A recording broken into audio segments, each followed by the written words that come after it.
Hello everyone, मैं Dhirendra Bagri, lecturer computer science, government polytechnic college Jhalawar आपका स्वागत करता हूं। आज के सेशन में हम एनालिसिस ऑफ एल्गोरिथम के बारे में चर्चा करेंगे। इससे पहले हमने देखा कि एल्गोरिथम क्या होता है, एल्गोरिथम की डिज़ाइनिंग क्या होती है, इसकी आवश्यकता क्यों पड़ती है। अब हम चर्चा करेंगे कि एल्गोरिथम ऑफ एनालिसिस क्या होती है। तो आइए शुरू करें। एल्गोरिथम्स की बेसिक टर्मिनोलॉजी सीख ली है कि एल्गोरिथम होता क्या है, एल्गोरिथम की ज़रूरत क्यों पड़ती है, ठीक है। और अब अपन एनालिसिस ऑफ एल्गोरिथम की विषय पर चर्चा करेंगे। एनालिसिस का मतलब क्या होता है? एनालिसिस का मतलब होता है कि जांचना परखना। भाई आपने एल्गोरिथम बना दिया किसी समस्या को सॉल्व करने के लिए, लेकिन क्या वो एल्गोरिथम कितना इफ़िशिएंट है, कितना इफ़ेक्टिव है, ठीक है, वो कैसा वो चीज़ देखना ही उसकी एनालिसिस कहलाती है। अब ये जो मैं एनालिसिस की यहाँ पे बात करूँगा, ये दो बहुत मेजर फैक्टर हैं, टाइम और स्पेस, ठीक है। जैसे एक प्रॉब्लम है, प्रॉब्लम पी है। अब ये प्रॉब्लम पी को सॉल्व करने के लिए आपके पास दो एल्गोरिथम्स हैं, एक अल्गो 1 है और एक अल्गो 2 है, ठीक है। अब ये अल्गो 1 और अल्गो 2 दो दो आपके पास सॉल्यूशंस हैं इस प्रॉब्लम पी को सॉल्व करने के लिए, लेकिन कौन से सॉल्यूशन को आप चुनोगे, ठीक है, किस एल्गोरिथम को सेलेक्ट किया जाएगा, तो उसको एनालिसिस कहते हैं। और एनालिसिस किन पैरामीटर्स पर करी जाएगी, वो पैरामीटर्स होते हैं आपके टाइम और स्पेस, ठीक है। टाइम एंड स्पेस अपन इसको बोलेंगे, ठीक है। तो इसको कंटिन्यू करते हैं। तो बेसिकली अपन क्या क्या अब आगे पढ़ेंगे। एनालिसिस ऑफ एल्गोरिथम क्या होता है, टाइम कॉम्प्लेक्सिटी क्या होता है, असिम्प्टोटिक नोटेशंस क्या होते हैं, बिगो नोटेशन, ग्रोथ ऑर्डर और प्रॉब्लम्स देखेंगे, ठीक है। तो अब डेफिनेशन से मैं स्टार्ट करता हूँ। डेफिनेशन में क्या होता है कि analysis of algorithm is a determination of the amount of time, storage and other resources necessary to execute them. देखिए यहाँ पे जो वर्ड यूज़ किया गया है डिटर्मिनेशन, डिटर्मिनेशन ऑफ अमाउंट, ठीक है, मतलब डिटरमाइन करना कि कितना समय एक एल्गोरिथम लेगी, कितना स्पेस या जगह ये घेरेगी और कितने रिसोर्सेज इसको चाहिए होंगे, ठीक है, उसका पता करना ही, ठीक है, एल्गोरिथम कहलाता, एनालिसिस ऑफ एल्गोरिथम कहलाता है, ठीक है।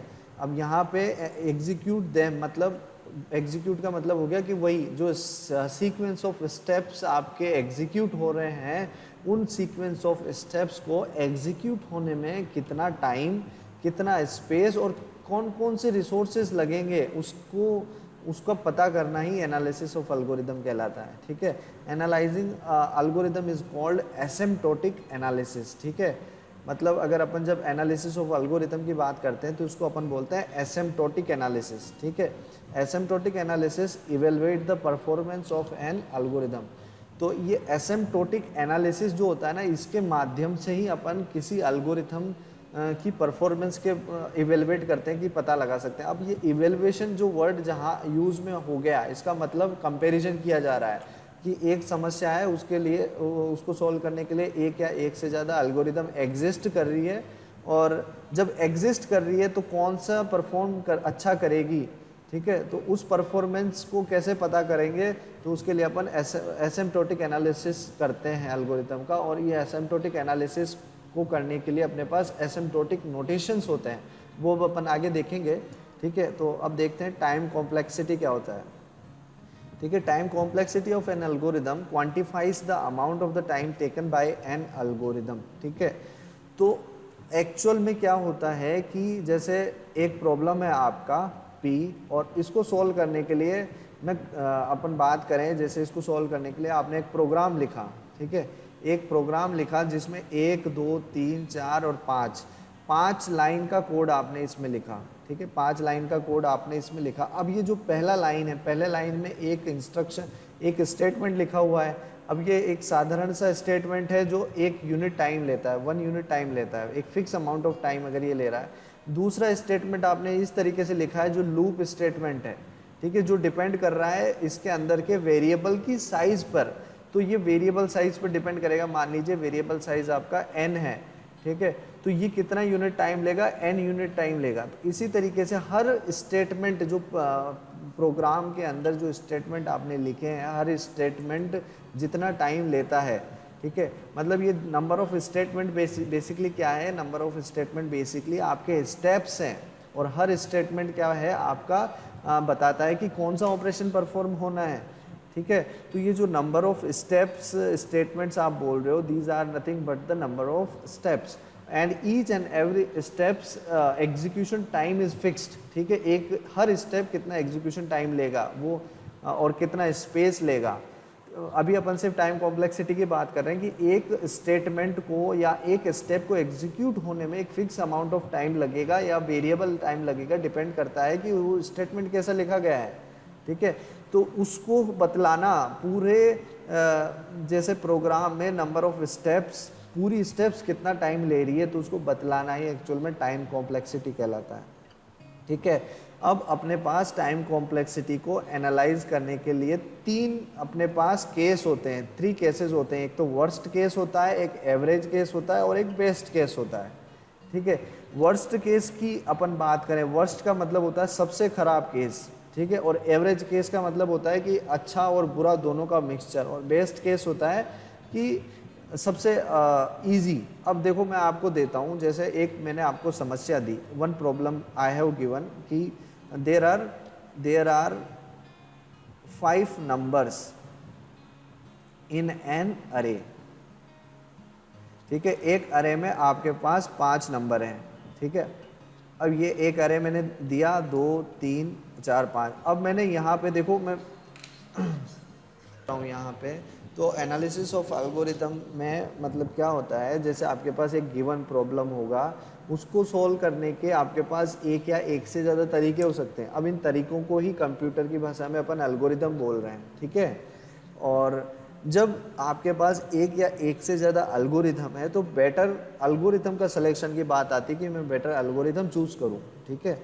अब मैं बेटर एल्गोरिथम कैसे चूज़ करूँ, मैं कैसे प्रूव करूँ कि एल्गोरिथम 1 बेटर है एल्गोरिथम 2 से, ठीक है। तो कुछ पैरामीटर्स होते हैं, ठीक है, कुछ पैरामीटर्स होंगे, उन पैरामीटर्स के बेसिस पर ही मैं बोल पाऊंगा कि ये एल्गोरिदम 1 जो है एल्गोरिदम 2 के मुकाबले ज़्यादा बेटर है, उसका परफॉर्मेंस ज़्यादा अच्छा है। तो यहाँ पे जो फैक्टर मैं लेता हूँ, एक तो टाइम वाला फैक्टर मैं कंसीडर करता हूँ और दूसरा स्पेस। जो जितना कम टाइम लेगी, ठीक है, मेरी समस्या को सोल्व करने के लिए, वो एल्गोरिथम बेटर होगा, उसका परफॉर्मेंस मैं बेटर बोलूँगा। इसी तरीके से स्पेस पैरामीटर की बात करूँगा मैं, ठीक है। एक एल्गोरिदम मेरी प्रॉब्लम को सोल्व करने के लिए मेमोरी में कम से कम स्पेस ले रही है और एग्जीक्यूट होने के बाद, कंप्लीटली एग्जीक्यूट होने के बाद मुझे उसका सॉल्यूशन दे रही है, तो वो एल्गोरिथम दूसरे एल्गोरिथम की तुलना में बेटर हुई, ठीक है। तो ये जो टाइम और स्पेस है, ये एक्चुअल में पैरामीटर्स हैं, ठीक है। तो इन पैरामीटर्स के आधार पर ही मैं एनालिसिस की बात करता हूँ, ठीक है। अब देखो जो अपन चीज़ पढ़ेंगे, एनालिसिस ऑफ एल्गोरिदम अपन देखेंगे एक्चुअल में होता क्या है। टाइम कॉम्प्लेक्सिटी अपन देखेंगे, asymptotic notations, big O, growth order and problems, ये चीज़ अपन देखेंगे। अब इसकी डेफिनेशन है जो, उसको अगर अपन देखें, डेफिनेशंस एक्चुअल में क्या बोलती है कि एल्गोरिथम जो होता है, एनालिसिस ऑफ एल्गोरिथम, वो क्या होता है, वो एक डिटर्मिनेशन है, मतलब पहचानना है। किसको पहचानना है कि ये जो एल्गोरिथम जब एग्जीक्यूट होगी तब ये कितना टाइम, कितना स्पेस और कितने प्रकार के रिसोर्सेज को लेगी, ठीक है। सीक्वेंस ऑफ स्टेप्स को एग्जीक्यूट होने में कितने कौन सा कितना टाइम, कितना स्पेस और कितने रिसोर्सेज लगेंगे, ठीक है। तो ये बेसिक पैरामीटर्स हैं, इनके आधार पर एनालिसिस करी जाती है, ठीक है। और अब जब अपन एनालिसिस करते हैं मैथमेटिकल फॉर्म में, कोई चीज़ों को कंपेयर करना होता है, तो एक प्रेजेंटेशन का तरीका होता है कि भाई इस फॉर्म में चीज़ों को अपन रखेंगे। तो बेसिकली जो एल्गोरिथम की एनालिसिस करी जाती है वो होती है एसिम्प्टोटिक एनालिसिस। और इस एसिम्प्टोटिक एनालिसिस को करने के लिए अपने पास एसिम्प्टोटिक सिम्बल्स होते हैं, ठीक है। वो सिम्बल्स अभी देखेंगे अपन कैसे होते हैं। तो देखो, ये जब अपन एसिम्प्टोटिक एनालिसिस की बात कर रहे हैं ना, तो इसका मतलब हो जाता है कि आपके पास एक प्रॉब्लम है, उस प्रॉब्लम को सॉल्व करने के लिए आपके पास एक या एक से ज़्यादा एल्गोरिथम एग्जिस्ट कर रहा है, ठीक है। अब कौन सा एल्गोरिथम बेटर परफॉर्म करेगा, तो उसको अपन एसिम्प्टोटिक एनालिसिस करते हैं, ठीक है। वो अब अपन आगे चल के देखेंगे कि एसिम्प्टोटिक एनालिसिस कैसे होती है, वो नोटेशंस के द्वारा, ठीक है। अब टाइम कॉम्प्लेक्सिटी की अपन बात कर लें। टाइम कॉम्प्लेक्सिटी एक्चुअल में क्या होता है कि मैंने अभी समझाया, मैंने बताया कि अगर मान लो आपको एक सी प्रोग्राम लिखना है, ठीक है, जैसे आपको एक प्रोग्राम लिखना है और इस प्रोग्राम में आप स्टेटमेंट्स लिखते हो सी प्रोग्राम में, जैसे मान लो ये आपने स्टेटमेंट लिखे हैं, ठीक है, ये जो स्टेट लाइनें देख रहे हो ये स्टेटमेंट्स हैं, और हर स्टेटमेंट क्या होता है, एग्जीक्यूट होने के लिए, एग्जीक्यूट का मतलब वो हर स्टेटमेंट का कुछ ना कुछ मतलब है, कुछ ना कुछ ऑपरेशन परफॉर्म करेगा, तो हर स्टेटमेंट एग्जीक्यूट होने के लिए कुछ ना कुछ टाइम लेता है। अब ये अपने को समझ में आना बहुत ज़रूरी है कि ये जो स्टेटमेंट है, ये स्टेटमेंट कुछ नहीं है, एक स्टेप है, और ये स्टेप को परफॉर्म करने के लिए आपको एक फिक्स्ड अमाउंट ऑफ टाइम लग सकता है या वेरिएबल अमाउंट ऑफ टाइम लग सकता है। फिक्स अमाउंट ऑफ टाइम लगेगा कि चीज़ें पहले से रेडी है और आपने वो कर दी, और variable amount of time depend करता है कि भाई आपका जो प्रॉब्लम है उसमें कोई इनपुट वेरिएबल भी है कि जो चेंज होता जा रहा है, ठीक है। जैसे अगर आपने लूप स्टेटमेंट एग्जीक्यूट किया, तो एक लूप स्टेटमेंट जब एग्जीक्यूट होता है तो जितना उसका साइज है, इनपुट साइज है उसका, जितनी बार वो रन करेगा उतना अमाउंट ऑफ टाइम वो लेगा, ठीक है। तो इस तरीके से जब आप एक सी प्रोग्राम लिखते हो और सी प्रोग्राम के अंदर जब एक एक करके स्टेटमेंट एग्जीक्यूट होते हैं, तो ये जितने भी स्टेटमेंट एग्जीक्यूट हुए हैं और इन सब ने जितना भी टाइम लिया है, तो जब उस टाइम को जोड़ा जाता है ना, तो वो आपका टाइम कॉम्प्लेक्सिटी बताता है, उसको अपन बोलते हैं time complexity of an algorithm, ठीक है। बात सभी को समझ में आ रही है? एक बार रेस्पॉन्ड कर सकते हो। कर रहे हैं अपने पास अब 3 केस होते हैं यहाँ पे किसी एल्गोरिथम को एनालाइज करने के। एक तो वर्स्ट केस हो सकता है, एक एवरेज केस हो सकता है, बेस्ट केस हो सकता है। अब देखो ये जो 3 केस है ना, इनको मैं आपको एग्जाम्पल के थ्रू बताता हूँ। जैसे मान लो आपको एक प्रॉब्लम दी हुई है कि आपको 5 नंबर दिए गए हैं, ठीक है, और उनको अरे में रखा गया है, और आपका काम क्या करना है, आपका काम है शॉर्ट करना, शॉर्ट द अरे। शॉर्ट का मतलब क्या होता है, असेंडिंग या डिसेंडिंग ऑर्डर में अरे को जमाना, ठीक है। अब जैसे मैं बताऊं, मैंने यहाँ पे अरे को, अब मैं बोलता हूँ शॉर्ट द अरे, शॉर्ट द अरे का मतलब है इसको असेंडिंग ऑर्डर में, ठीक है। अब मेरे पास 3 केसेस हो सकते हैं, केस नंबर 1, केस नंबर 2 और केस नंबर 3। अब ये केस देखना, ध्यान से ऑब्जर्व करना कि एक ये जो मेरे पास 3 केसेस होंगे ये किस तरीके के बनेंगे। ऐसे एलिमेंट्स को इसके अंदर बिठाता हूँ, फिर तुम्हें पता चलेगा कि किस तरीके का केस है। अब मैंने यहाँ पे, मुझे अरे शॉर्ट करना है असेंडिंग ऑर्डर में। असेंडिंग ऑर्डर में इस तरीके से होना चाहिए 1 2 3 4 5 6 7, इस तरीके से बढ़ते हुए क्रम में अरे होना चाहिए। लेकिन आपको जो इनपुट दिया गया है, इनपुट कुछ इस तरीके से दिया गया है, जैसे 9 8 4 3, ठीक है। एक आपको दे रखा है 4 5 2 6 7, और आपको दे रखा है एक 11 12 13 16 एंड 18। अब मुझे यहाँ पे ये जो मेरे को प्रॉब्लम दिया हुआ है, ठीक है, प्रॉब्लम दे रखा है, लेकिन प्रॉब्लम जो मुझे दिया हुआ है वो 5 एरे का दे रखा है। एक प्रॉब्लम में मुझे इनपुट ये वाला दे रखा है, एक प्रॉब्लम में मुझे इनपुट ये दे रखा है, एक प्रॉब्लम में इनपुट ये दे रखा है। समझ में आ रही है बात? अब मैं अगर वर्स्ट केस की बात करूं, तो वर्स्ट केस में इस अरे को शॉर्ट करने में मेरे को सबसे ज़्यादा समस्या होगी, सबसे ज़्यादा टाइम लगेगा, ठीक है। अब कोई मुझे शॉर्ट करने का तरीका बता सकता है क्या कि इस अरे को कैसे शॉर्ट किया जाएगा? कोई बता सकता है? चिराग?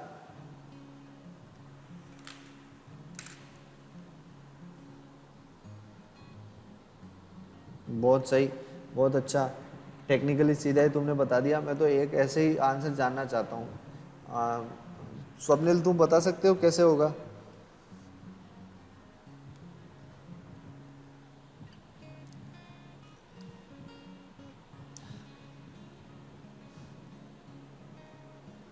बहुत सही, बिल्कुल सही बात है ना। अब तुम दोनों ने जो सॉल्यूशन मुझे दिया है, तो तुम बताओ सबसे ज्यादा कंपैरिजन कहाँ होंगे, किस केस में सबसे ज्यादा कंपैरिजन होंगे?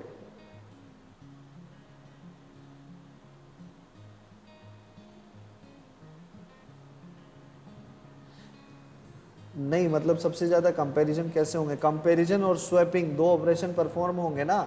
जैसे मान लो ये अपना इस पोजीशन पे पहला एलिमेंट रखा है और एक टेम्पररी वेरिएबल मैंने यहाँ पे क्रिएट किया है टेम्प, ठीक है, और यहाँ पे एक आई जो है इसको पॉइंट कर रहा है, ठीक है।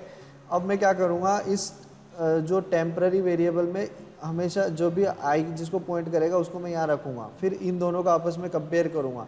अगर ये एलिमेंट इससे बड़ा है तो मैं क्या करूँगा, इसको स्वैप करूँगा और पॉइंटर को आगे मूव करूँगा। समझ में आ रही है बात? तो वर्स्ट केस में क्या होगा कि कंपैरिजन तो होंगे, साथ के साथ स्वैपिंग होंगी। तो स्वैपिंग और कंपैरिजन ये दो ऑपरेशन है, ये सबसे ज़्यादा मात्रा में परफॉर्म होंगे। ठीक है, तो ये वर्स्ट केस का किस्सा होगा। अब ये है वर्स्ट केस। इसमें क्या है कि पहले से ही जो एलिमेंट्स हैं वो डिसेंडिंग में रखे हुए हैं और आपको इन सबको असेंडिंग में जमाना है। ठीक है, तो ये वर्स्ट केस हो गया। और ये क्या है, एवरेज केस है, जिसमें कुछ एलिमेंट पहले से ही असेंडिंग ऑर्डर में जमे हुए हैं और कुछ जो है डिसेंडिंग में है। तो यहाँ पे स्वैपिंग ऑपरेशंस इसके मुकाबले कम हो गए। ठीक है, और यहाँ पे क्या हो रहा है, यहाँ पे तो स्वैपिंग ऑपरेशन परफॉर्म ही नहीं हो रहे हैं, यहाँ पे तो सिर्फ कंपैरिजन हो रहा है। तो ये जो सबसे कम ऑपरेशन परफॉर्म होंगे तो सबसे कम टाइम ये लेगा ना। हेलो जी सर, मैं क्लास ले रहा था। हाँ हाँ सर, भिजवा दीजिए। ठीक है सर। हेलो, समझ में आ रहा है भाई सभी को? ठीक है, तो समझ में आया टाइम कॉम्प्लेक्सिटी की जब अपन बात करते हैं तो एक प्रोग्राम में जितने नंबर ऑफ स्टेटमेंट लिखे गए हैं, हर स्टेटमेंट एक ऑपरेशन को रिप्रेजेंट करता है कि ये चीज़ होनी है और वो चीज़ होने में कितना टाइम लगता है, वो स्टेटमेंट कितना टाइम लेगा। और जब अपन उस प्रोग्राम में लिखे हुए सारे स्टेप्स के टाइम को कैलकुलेट करते हैं, तो उसको क्वांटिफाई करते हैं, तो उसको ही अपन बोलते हैं टाइम कॉम्प्लेक्सिटी। और ये टाइम कॉम्प्लेक्सिटी के अपने पास 3 केसेस हैं, वर्स्ट केस, एवरेज केस और बेस्ट केस। ठीक है, ये मैंने तुम्हें बता दिया। अब जैसे ये पाइथन का कोड लिखा हुआ है।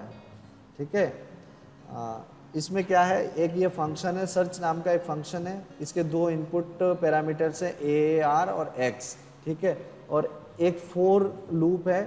ठीक है, जो कहाँ से कहाँ तक रन करेगा, वो रन करेगा जितने एरे का लेंथ है। ठीक है, ये जितने एरे का लेंथ है, जैसे यहाँ पे एरे का लेंथ कितना है, 1 2 3 4 5, एरे लेंथ कितनी है यहाँ पे 5 है। ठीक है, ये कहाँ से रन करेगा, 0 से लेकर जितना एरे का लेंथ है। अब ये बोलता है if array of I equals to x. ठीक है, अब ये एरे ऑफ आई मतलब जैसे मान लो अब आई रन करेगा इसके यहाँ से। ठीक है, इसको आई इज इक्वल्स टू अपन बोल देते हैं 1। बेसिकली आई का जो पैरामीटर स्टार्ट होता है वो 0 से होता है, बट अपन इनिशियलाइज कर रहे हैं 1 से। तो यहाँ पे बोल रहा है एरे ऑफ आई मतलब एरे ऑफ 0। मैं सबसे पहले सर्चिंग करता हूँ यहाँ से, इक्वल्स टू एक्स। एक्स मतलब वो है जो एलिमेंट मुझे सर्च करना है। अब जैसे मान लो मैंने एरे के अंदर एलिमेंट बिठा रखे 5 6 4 3 और 2। अब यहाँ पे जो मैं इनपुट पैरामीटर पास करूँगा इस फंक्शन के अंदर, इस फंक्शन के अंदर 2 इनपुट पैरामीटर्स होंगे, एक तो एरे और एक आपका एक्स का वैल्यू। एक्स का वैल्यू जैसे मान लो मैंने 3 दिया। ठीक है, तो मुझे सर्च करना है कि इस एरे के अंदर 3 है या नहीं। ठीक है, और किस पोजीशन पे है वो सर्च करना है, ये एल्गोरिथम है। ठीक है, अब यहाँ पे देखो इस पे 3 वर्स्ट, और अब मुझे यहाँ पे बताओ वर्स्ट केस, बेस्ट केस और एवरेज केस क्या हो सकता है। स्वप्निल, उसमें प्रॉब्लम अलग था, उसमें अपने कुछ असेंडिंग ऑर्डर में जमाना था, तो वहाँ पे 2 ऑपरेशन परफॉर्म ही होने थे, एक तो आपको कंपेयर करना था और फिर स्वैप करना था। ठीक है, लेकिन यहाँ पे क्या है, एक दिया हुआ एरे है और ये दिया हुआ जो एरे है इसमें से एक एलिमेंट को सर्च करना है। अब सर्च करना कैसे, मान लो आप कोई एलिमेंट को सर्च करना चाहते हो और पहले ही आपने पहली पोजीशन पर वो एलिमेंट मिल गया, तो आप क्या पूरा सर्च करोगे? क्या नहीं करोगे ना। तो बेस्ट केस का मतलब है कि जो एलिमेंट आपको चाहिए था वो पहली पोजीशन पे मिल गया, तो यहाँ पे number of amount of time जो लगा वो एक ही लगा ना, 1 यूनिट लगा। ठीक है, लेकिन वर्स्ट केस में क्या है कि आपने सर्च करना है। सर्च के लिए पहले लोकेशन 1 पे चेक किया। ठीक है, जैसे यहाँ पे मैं बताऊँ आपको, जैसे यहाँ पे है वर्स्ट केस में एलिमेंट, जैसे ये जो 3 है ये तो अब जैसे मैं यहाँ पे देखूँ, मैंने इस तरीके का एरे आपको दिया है 2 और 3। ठीक है, अब मैं वर्स्ट केस की बात करूँ तो ये जो आई यहाँ पे पॉइंट कर रहा है, और मैं 1 मिनट, हेलो, हाँ 1 मिनट रुक जा, मैं क्लास ले रहा हूँ अभी, थोड़ी देर में आता हूँ, 5-10 मिनट में फ्री होके ना। आ ही रहा हूँ मैं, मिल जाना मत, मिल के जाना ना। ठीक। Hello hello. हाँ, तो वर्स्ट केस में क्या होगा कि यहाँ पे जो एलिमेंट कंपैरिजन होगा ना आपका, सबसे पहले आपने कंपैरिजन इस पोजीशन पे किया, मतलब आपने 3 को कंपेयर किया 5 से, नहीं मिला तो आपने क्या किया, मूवमेंट किया, आई को यहाँ इंक्रीमेंट किया, फिर 3 को 6 से कंपेयर किया, नहीं मैच हुआ, फिर आपने 3 को 4 से किया, नहीं मैच हुआ, फिर यहाँ कंपेयर किया, फिर यहाँ पे कंपेयर किया, तो टोटल आपने 5 कंपेरिजन किए यहाँ पे, ठीक है। और ये वर्स्ट केस में सबसे ज़्यादा कंपेरिजन हुए, ठीक है, और बेस्ट केस में सबसे कम कंपैरिजन हुआ है, 1 कंपैरिजन, और एवरेज केस में दोनों का एवरेज, ना तो 5 ना 1, बीच में 2 या 3 कुछ भी हो सकता है। समझ में आ रही है बात अभी? चिराग बात समझ में आ गई? तो ये था बेस्ट केस, वर्स्ट केस और एवरेज केस। तो ये एक्चुअल में प्रॉब्लम किस तरीके से आपको दिया हुआ है, वहाँ पे किस तरीके का केस लागू होगा, ठीक है। मान लो आपने एक एल्गोरिथम डिज़ाइन कर दिया, आपने एल्गोरिथम डिज़ाइन किया है सिर्फ बेस्ट केस को ध्यान में रखते हुए, ठीक है, और आपको मान लो बेस्ट केस वाला प्रॉब्लम नहीं मिला है, आपको प्रॉब्लम इस तरीके का मिला जो वर्स्ट केस है, तो इसका मतलब आपका एल्गोरिथम तो फेल हो गया। आपने जो एल्गोरिथम डिज़ाइन किया है वो एल्गोरिथम तब तक नहीं एक्सेप्ट होगा जब तक कि वो वर्स्ट केस पे अच्छा टाइम निकाल के नहीं दे देता है, ठीक है। तो अपन जो एक्चुअल में टाइम कॉम्प्लेक्सिटी की बात करते हैं, वर्स्ट केस को लेके चलते हैं कि वर्स्ट केस में आपका ये एल्गोरिथम कितना इफेक्टिव है, कितना कम से कम टाइम लेता है, ठीक है। समझ में आ रही है बात? ठीक है, तो ये प्रॉब्लम था इसका। तो ये वर्स्ट केस बेस्ट केस का समझ में आ गया, मैंने वहीं पे समझा दिया है इसे, ठीक है। अब अपन एक बार ये जो एसिम्प्टोटिक नोटेशंस हैं इसको नेक्स्ट क्लास में कंटिन्यू करेंगे। मैं थोड़ा बिजी हूँ अभी, मुझे जाना होगा, फिर भी तुम लोग खुद से एक बार पढ़ना एसिम्प्टोटिक नोटेशन। अगर मुझे टाइम मिलता है तो आज दिन में क्लास लूँगा, नहीं तो फिर कल क्लास लेंगे, ठीक है। ये एसिम्प्टोटिक्स नोटेशन यूट्यूब पे या ऑनलाइन देखने की कोशिश करना, ठीक।